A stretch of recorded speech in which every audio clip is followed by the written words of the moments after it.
To'g'ri gap bo'pti. Har zamonda yolg'on gapirib ham turish kerak. Mana bu videoni bitta ko'ring. Haligida menga aytdi bitta gap.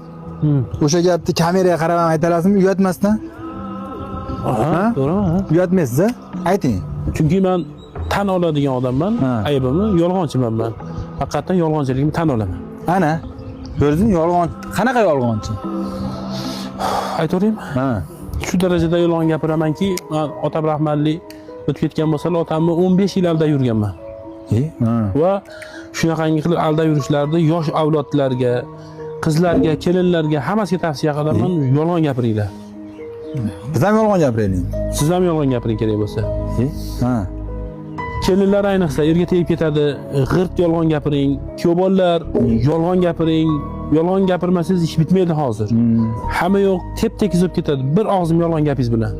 Qanaqa tushunmadik biz.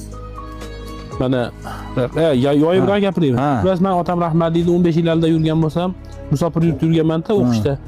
Sog'ligim yaxshi, pullarim bor, birov meni urmayapti, so'kmayapti deb yolg'on gapirib yurardim.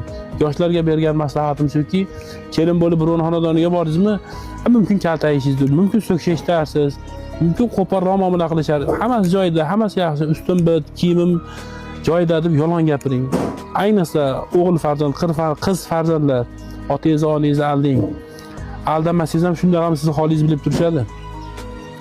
Dadajon, buvajon, ishlarim yaxshi, pul topishim yaxshi, sog'ligim joyida deb aldab qo'yavering. Ha deb kelib olib dardingizni aytavermaslar. Mana dardni eshitib orqamizda yotishib charchoqarib. Men nima haliginda aytdingiz, yoyibroq tushuntirmadingiz, tushunmasdan azbek aytdim hozir. Endi tushundik. Ustoz yolg'onchiliklar fosh bo'ldi. Alloh rahmatingga o'g'ir ya rahmat. Alhamdulillah mana biz Ramazon oyiga yetib kelyapmiz. Ularga nasib etmadi.